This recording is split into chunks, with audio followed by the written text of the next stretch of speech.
Free, free!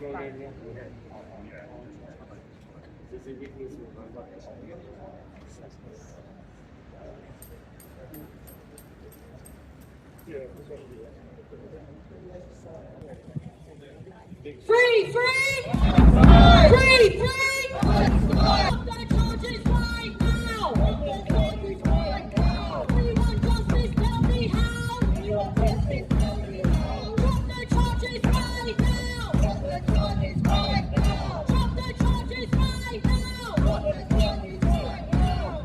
Please welcome to the microphone a very, very incredible human who's been advocating for equal rights for the oppressed, against racism, from an incredible organisation called Black Lives Matter. Please welcome Kojo! Free them all! Free them all! So while this charade, while this kangaroo court continues, we know that the people who set this wheels in motion, who put this travesty into action, they're going to be consigned to the dustbin of history. Keir Starmer, he's on his way out. But we know the person who's going to replace him is not standing up or making a change. We know that Burnham is being very silent about what should happen on Palestine, which means he's complicit, which means he will continue this. So that what we now have to do, what we now need to do is to force this crisis of legitimacy wider and deeper. Our job is not only to support the Filton 25, the Bryce Norton 5, but we need to make their names remembered and known throughout our communities. They need to be our Nelson Mandelas. We need to be putting their names, their faces on t-shirts. We need to make what the due process that's been abused, the travesty that has been imposed on them, we need to make that well known. So right now, I'm asking you all, not only to join Black Lives Matter UK in supporting this, not only to continue to support the Free Filton 25 campaign, but for you to take this into your communities and argue and speak out about this injustice. I know that we will win. History is on our side. Genocide is never justified. So I would like us to end with this chant that I believe we will win. I believe we will win. That was beautiful. Thank you so much. It has been a very, very long time, it seems, that we have been campaigning to free the Filton 25. It is absolutely absurd that the state is using millions of pounds of our hard-earned taxes to criminalise moral citizens who done the duty our UK government had failed to do. Keir Starmer, Rishi Sunak before him, and all the corrupt Zionist-backed MPs in office, they have pushed the Zionist agenda ahead of their own British citizens' freedom of speech and human rights. They are being criminalised for simply stopping arms that are being used to inflict a brutal genocide on Palestinians. It was the drones that are made in the Filton factories that are luring children out. It is luring parents out with the sound and recordings of babies crying. It was these drones that shot up the Kamal Adwan hospital and shot Dr. Hassam in his leg. It is these drones that are being used to carry explosives to detonate civilian infrastructure like hospitals, schools, which, by the way, is a war crime under Article 18 of the Geneva Convention. The UK government, as signatories to the Geneva Convention, the Rome Statute, and international law, is supposed to impose an arms embargo and full economic sanctions on countries that are accused of and inflicting a genocide. We have seen that after 3 years, the UN has finally declared that Israel is committing a genocide. The ICC has issued arrest warrants for Netanyahu, Yoav Gallant, Ben Gvir, Smotrich and others for war crimes and for plausible acts of genocide. Every single humanitarian organization globally has declared that Israel is committing a genocide. So what is our UK government waiting for? We demand a two-way arms embargo and full economic sanctions and an immediate acquittal and dropping of the charges of our brave and actioneers, the Filton 25, Bryce Norton 6, Moog 4, and the Quayside 3, Instro 10, and all our other comrades, the Leonardo. We need our British citizens, our heroes, to be regarded as the ambassadors of humanity that they are, and not be criminalizing for upholding international law, something they wouldn't have to do. These citizens in the Crown Court right now being tried under misuse and abuse of terrorism laws. They wouldn't have to have shut down arms factories if Keir Starmer had imposed a two-way arms embargo. They wouldn't have to destroy these drones.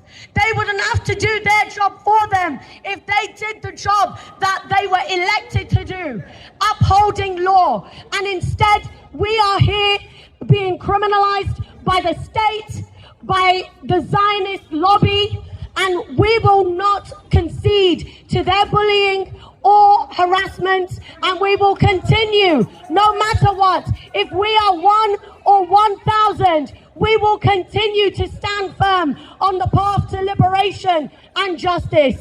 Free, free! Free, free! This is an unplanned speaker, but she's an absolute legend, and many of you have seen her. She is at every single protest.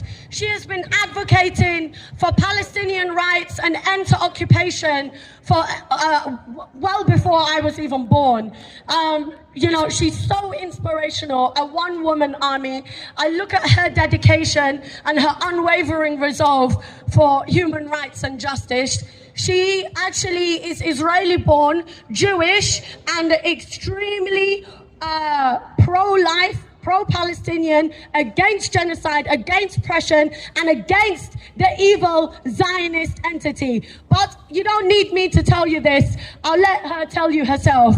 Please give a very, very warm welcome to Yael Khan.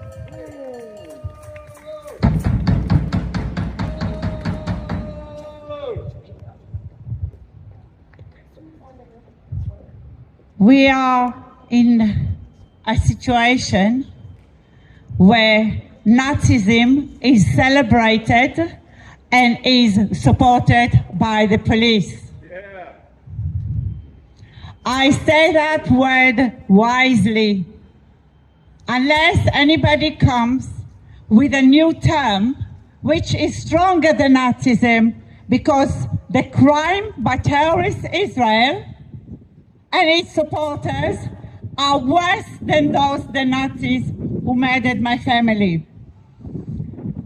We are here because people who try to stop the genocide, who try to protect children,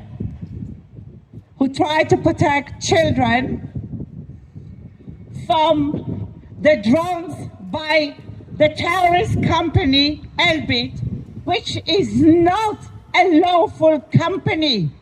That company, the Israeli company Elbit in Haifa, should be banned because it is arming genocide.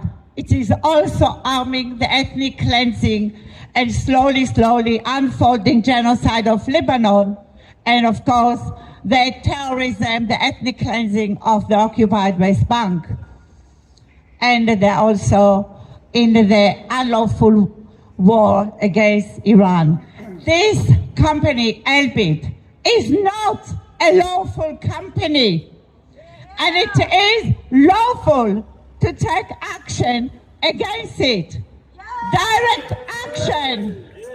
When the government fail to take action against genocide, it is the people's responsibility to take direct action. Long live Palestine! Long live Gaza! Long live Lebanon! Free, free! Free, free! Thank you. Thank you so much, Yale. You know, they like to weaponize anti-Semitism, but the truth of the matter is there are thousands, hundreds of thousands of Jews that oppose the Zionist state, that are fighting for the liberation of Palestinians, that are against this genocide. And there are thousands that join us in the UK on national demos. We've got our Jewish doctors who work with us, Dr. Fluxman, who will be here soon to talk to you, who's been doing incredible work on boycotts and campaigns to disarm the settler state. And Israel is not a state. It is a terrorist organization, much like how they have proscribed other terrorist groups. Why have they not proscribed Israel, the IOF, as a terrorist organization? We have seen a horrific, detailed UN report on the targeting specifically of Palestinian children. Dr. Nick Maynard, who is a gastrosurgeon from Oxford, Professor Nick Maynard, he's been on many medical missions to Gaza well before the escalation of the genocide and also during the genocide. He reported that when people, young boys, not even boys, I mean their children, 12-year-old, 11-year-old, 9 years old, were herded into these concentration camp lines at the Gaza Humanitarian Foundation to collect food for their starving families. They saw that the IOF soldiers were targeting them as a joke, as practice. On one particular day, he had about 12 to 14 patients, all below the age of 15, that had been shot in one or two of their testicles. This is the sick games that the IOF are playing with children's lives. Horrific. They target children as a strategy of genocide. They use drones, aerial warfare to target children because they want to kill off the future population. They want to starve, emaciate, and military bombard the current living occupants in Gaza and completely annihilate any future that is going to regenerate the population. Israel is using a multifactorial strategy to eradicate all Palestinians from Palestine, including the West Bank. We have seen an increase in settler colonial attacks and land theft in the West Bank. And we still have not seen the West Bank, which is recognized as Palestinian territory under British law and under the UN partition. Of course, we recognize the entirety of Palestine as a Palestinian state, but by their own recognition of these lands, they are allowing Israel to continue to colonize and expand their borders. Not only are they doing this in the West Bank and Gaza, but they are doing this in southern Lebanon, in Syria. We've seen them expand to the Golan Heights with their puppet, Jalani, allowing these incursions and land theft and expansion of borders. We have seen that they expanded their borders into southern Lebanon. Within less than 5 days, 1 million Lebanese people were displaced. And whole entire villages have been blown up to the Litani River and beyond, which these Christian heritage sites have been completely decimated. If you are a real Christian, if you are a real Muslim, if you are a real Jew of the Abrahamic faiths, you would oppose these horrific violations, these religiously motivated attacks. We need to stand together against genocide and for the preservation in life. Health workers believe the best form of medicine is prevention. So preventing drones and arms that are ultimately going to inflict genocide in Gaza is the best form of saving lives. Direct action saves lives! Direct action saves lives! Direct action saves lives! I'm going to invite another really special speaker. He is really incredible, and he too is going to be facing trial for shutting down factories of death that are killing babies, that are inflicting genocide. Give a warm welcome to Nick! Hi, you're right there. Right, section conditions that you quite first of all, take your London please. Okay? It's not to use any amplifiers, musical equipment. Right, I suggest you please put your BWVs on. You might like to record this. 3 weeks ago in Woolwich, Crown Court, there was a trial of the Filton Six, presided over by Judge Johnson, in one of the most unjust trials of this century.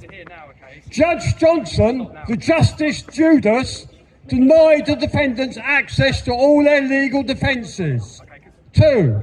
Judge Johnson, the Justice Judas, gagged the defendants from explaining to the jury their reason and motive for their actions, under dire threat of contempt of court and remand to prison. 3. Judge Johnson, the Justice Judas, refused to allow over 50% of the video evidence that clearly showed that almost all the violence that day was instigated and carried out by the police and the security guard. Evidence that clearly showed the peaceful protesters only attacking property, not people. The only bit of video evidence shown was one act of desperation by a protester who, half blinded by twice being mace sprayed in the face, tried to go to the rescue of his friend, who was screaming in pain and fear whilst being physically attacked by both the police and the security guards. The police carry out more violence and brutality every day than Palestine Action have carried out in 7 years of direct action. 4. Judge Johnson, the Justice Judas, is actually prosecuting the defence lawyer for telling the jury the truth. 5. Judge Johnson, the Justice Judas, gave himself the power to sentence the defendants under terrorist sentencing power. This meant that even though the defendants had never been charged under terrorism or accused of terrorism, that they would be sentenced as terrorists, almost doubling their sentence. The icing on the cake for Justice Judas was that this fact was kept completely secret and hidden from the jury whilst they deliberated their verdict. The jury had no idea that if found guilty, the defendants would be sentenced as terrorists. Johnson, the Justice Judas, had been bought and paid for by the Israeli lobby. If any further proof of bribery and corruption was needed, when he had obtained the required guilty verdict on 4 of the 6 defendants and handed down an 8-year prison sentence, he was immediately promoted and given a huge pay rise. So, here we all are, against all the odds, all of us lovely, caring people here, to support the defendants in this case, because they need and deserve every bit of support they can get for their love of the other, their amazing bravery and courage, and because of their willingness to sacrifice themselves to try and stop a genocide and to try and stop the suffering and injustice to the Palestinians. We're all so proud of them. Right, so police, you know why we're peacefully standing here, but why are you here? Fronting up to us in all your power. Did I hear someone say, Oh, to keep you safe? Bullshit. Did I hear you say, we're here to uphold the law? Bullshit! Bullshit! You are here in all your force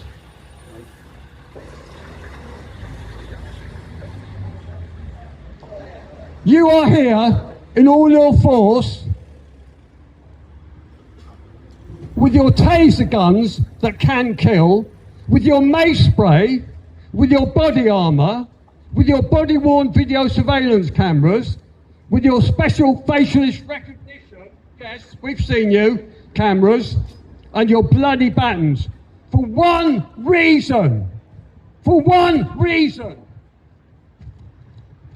You are here at the behest of a foreign power, Israel. Mossad now controls the British police force. You are here to arrest and crush your own British citizens for supporting Palestine and trying to stop a genocide. By now, the whole world has watched the video yesterday of you brave boys in blue physically forcing a megaphone from a frail but very brave 85-year-old lady vicar, arresting her and carting her off to the police cells and charging her with terrorism. You despicable bunch! Israel has infiltrated and bought out the British government. Israel has infiltrated and bought out the British justice system. Israel has trained, infiltrated and bought out the British police force. Israel has infiltrated and bought out the British media and press.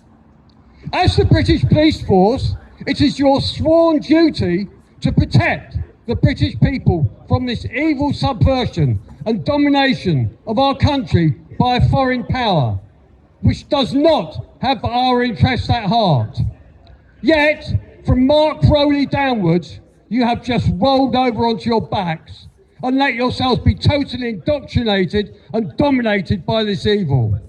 The most spineless protection this country ever had. I'm 74 years old, British through and through, and the rest of this country feels deep anger, shame and disgust at you. Free Palestine!